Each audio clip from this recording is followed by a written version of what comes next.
여러분 안녕하십니까, 강신업 변호사입니다. 지금 미국과 이란이 전쟁 중인데요. 자, 지금 미국이 이란을 때린 것이 잘못됐다 이렇게 말하는 사람들도 있고, 이란은 이거 보통 이거 악랄한 국가가 아니다, 악의 축이다. 이란은 이번 기회에 확실하게 제압을 해야 된다라는 말도 있고, 또 우리나라에서는 대개 좌파들은 또 이란 편을 드는, 그리고 또 좌파 언론들도 은근히 이란 편을 들기도 합니다. 그리고 트럼프가 지금 또 말을 좀 함부로 하고 그러다 보니까 미국에서 말이죠, 민주당에서 트럼프를 탄핵하겠다고 탄핵안을 발의했습니다. 물론 그렇다고 해서 그게 뭐 될 가능성은 없습니다만은 공화당이 잡고 있기 때문에. 그러나 지금 중간선거가 또 앞에 있고 여기 써먹으려는 거죠. 그러니까 실제 트럼프를 탄핵시키겠다는 그런 의도보다는 미국 민주당이 이걸 갖다가 이제 불을 떼가지고 우리랑 똑같아요, 이 좌파들은. 그래가지고 트럼프의 이미지를 막 실추시키면, 그러면 조금 이따 중간선거 11월 달에 자기들이 이제 다수 의석을 차지할 수 있다, 이제 그런 얘기입니다. 그래서 자기들이 다수 의석을 차지하면 그때는 진짜 트럼프한테 뻔 때려 보이겠다, 뭐 그런 얘기입니다. 그러니까 이번 전쟁을 틈타 가지고 트럼프를 흠집내고 있습니다. 자, 그러니까 결국은 이 정치하는 것들은 애국보다는 당이 먼저고 당보다는 내가 먼저고, 이런 겁니다. 우리 좌파들도 말이죠, 나라보다는 당이 먼저고 민주당이 먼저고 민주당보다는 내가 먼저고, 이런 거 아니겠습니까? 물론 국힘도 별로 다를 바 없습니다만은. 자, 그런데 지금 이란이라는 나라를 잘 알아야 된다, 이란이 얼마나 사악한 나라인가를 잘 알아야 된다라고 글을 쓴 지금 우리 또 언론인이 있습니다. 우리 김세영 매일경제 전 주필인데요. 이분은 아주 또 여러 곳으로부터 취재를 해서 좋은 글을 많이 써내는데, 뭐라고 썼냐면 기억해둬야 할 이란의 진짜 얼굴, 기억해둬야 할 이란의 진짜 얼굴. 이 시점에서 우리가 이란에 대해서 좀 기억해둬야 될 것이 있다는 겁니다. 자, 어떤 얘기를 하고 있는지 여러분께 빠르게 보도해드리겠습니다. 한국이 한창 중동 진출할 때 이란에서 공사를 많이 하고 사우디에 이어 원유 수입 2위국이었다. 이란 이라크전이 험악할 때도 한국 건설업체들은 끝까지 남아 의리를 중시하는 코리아라는 인심도 두텁게 쌓은 곳이 이란이다. 그렇죠. 한때 이란은 말이죠, 우리하고 아주 가까운 그런 나라였습니다. 우리가 이란에서 공사를 많이 했고요. 그리고 사우디 다음으로 원유를 많이 수입하는 우리가 그런 나라였고요. 또 이란 이라크전이 막 벌어질 때도 우리는 끝까지 의리를 다했다는 겁니다. 그러나 미국이 이란의 원자폭탄 개발 의혹 때문에 제재를 가함에 따라 원유 수입 중단에 이른 게 2018년이고 그 이후 관계가 뚝 끊겼다. 그러다가 매우 안 좋은 일이 문재인 정부 시절 2020년에 발생했다. 당시 코로나가 창궐할 때 돈이 궁해진 이란은 한국에서 미국 제재 때문에 찾지 못한 석유 수출 대금 약 70억 달러 가운데 돈을 좀 받아내려고 호르무즈 해협을 지나가는 한국케미라는 유조선을 납포했다. 우리 배를 납포한 거야, 우리 배를. 우리 정부가 인질극이라며 항의하자 이란 측은 70억 달러를 인질로 잡고 있는 것은 한국이라고 적반하장으로 나왔다.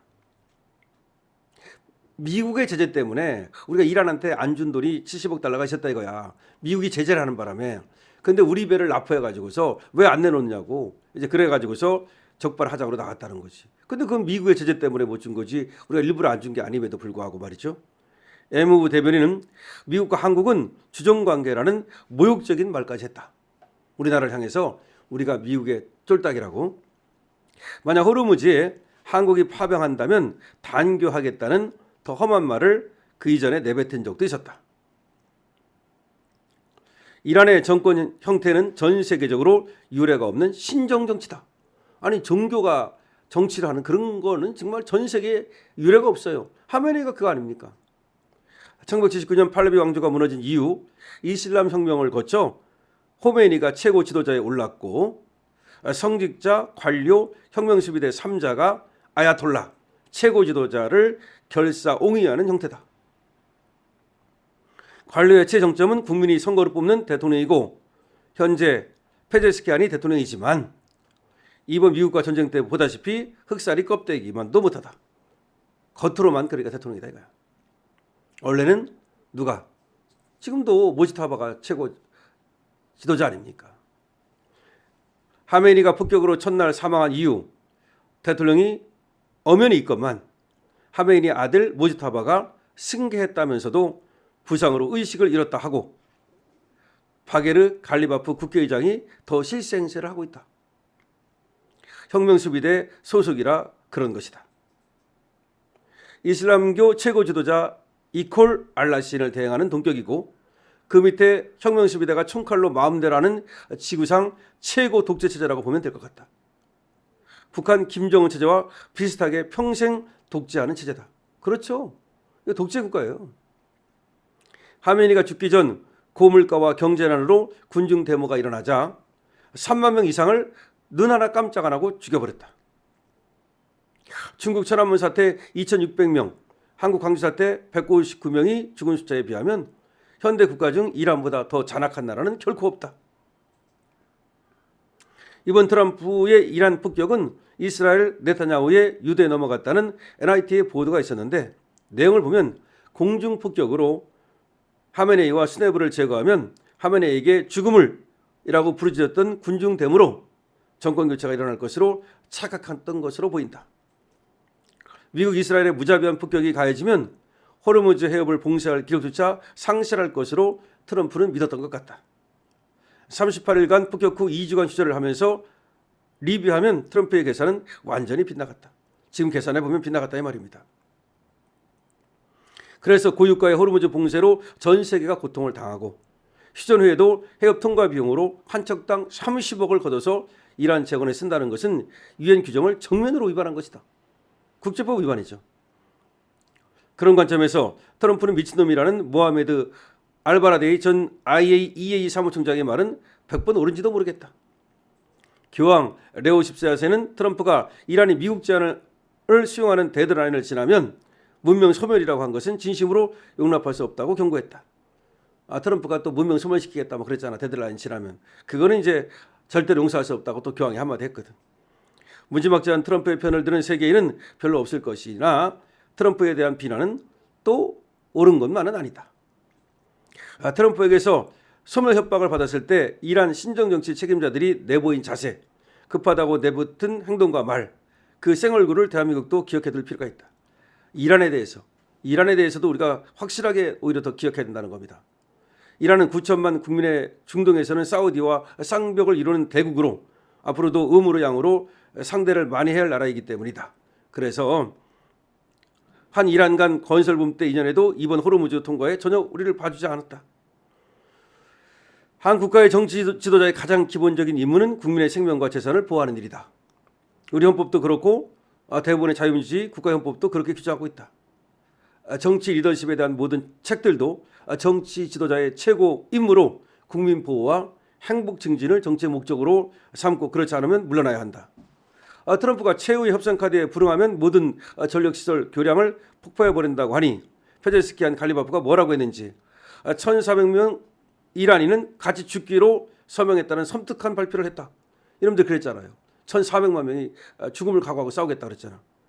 이란 체육부 차관이라는 자는 TV에 나와서 청년 어린이들 나와서 다리 전력시설에 인간 방패로 서야 한다고 선동질했다. 이런 자들이 이렇게 1,400만 명이 다 희생할 준비가 되어 있다고 말하고 또 인간 방패하고 한국 역사도 일제 식민지 때 독립운동으로 저항하면서 민족혼을 불살한 적이 있다.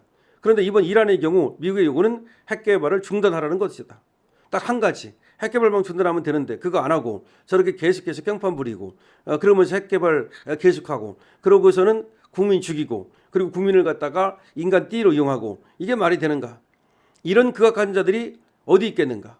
이런 자들이 만약 핵을 개발한다면 무슨 짓을 벌이겠는가? 이란이 미국에 제안한 10대 그 조항에는 10대 조항에는 핵개발 포기 조항은 전혀 없다. 지들은 핵개발 포기 안 하고 말이죠. 오히려 호르무즈 해협을 갖다가 자기가 통제권을 갖겠다는 것이고 그러니까 이건 안 되는 거다는 거죠. 지금 이 글의 목적은 이란 애들이 이게 사악한 애들이라는 거야. 이런 애들이 핵무기를 가지면 무슨 짓은 못 하겠냐는 거야. 그러니까 이란은 말이죠. 이와 같은 형태로 가면 안 된다는 거죠. 지금 이슬람 성직자가 말이죠. 정치를 하면서 이슬람 성직자가 정치를 하는 거예요. 그래서 신정 정치를 하면서 국민들을 갖다가 억압하고 그리고 죽이고 아니 지금 몇만 명이 죽었다는 거 아니야. 그런데 이런 이란을 갖다가 우리가 옹호할 수 있겠는가 그 말이에요. 좌파들이 이란을 갖다가 은근히 옹호하고 있는데 이란의 실체를 똑바로 알아는 거지. 국민을 죽이는 정권이고 그리고 지들이 계속해서 47년간이나 독재하는 정권인데 이런 정권을 어떻게 우리가 옹호할 수 있겠냐. 물론 트럼프가 다 잘하는 것은 아니지만 그렇다 하더라도 지금 쟤들이 하는 짓을 보면 1,400만 명이 죽기를 각오했다. 그게 무슨 말이냐는 거지. 그다음에 또 인간띠 어린이들 인간띠로 방패를 내세우고 이건 아니다라고 지금 비판을 하고 있는 겁니다. 그래서 우리는 이슬람의 이란이라고 하는 나라, 저 정치 지도자라고 하는 자들, 이 자들의 민낯을 똑바로 알아야 된다라고 얘기하는 겁니다. 우리 자유파는 물론 그런 것들을 당연히 잘 알고 있습니다만은 좌파들이 무조건 이란 편을 들면서 트럼프를 갖다 악마하고 있기 때문에 이런 글이 의미가 있는 겁니다. 여러분께서는 어떻게 생각하십니까? 여러분 지금 강신업 TV에서 2+2 지금 알부민 특가로 선보이고 있으니까요. 관심 특별히 또 가져주시기 바랍니다. 여러분께서 쇼핑몰 들어가 보시면 구입할 수 있습니다. 강신업 TV입니다.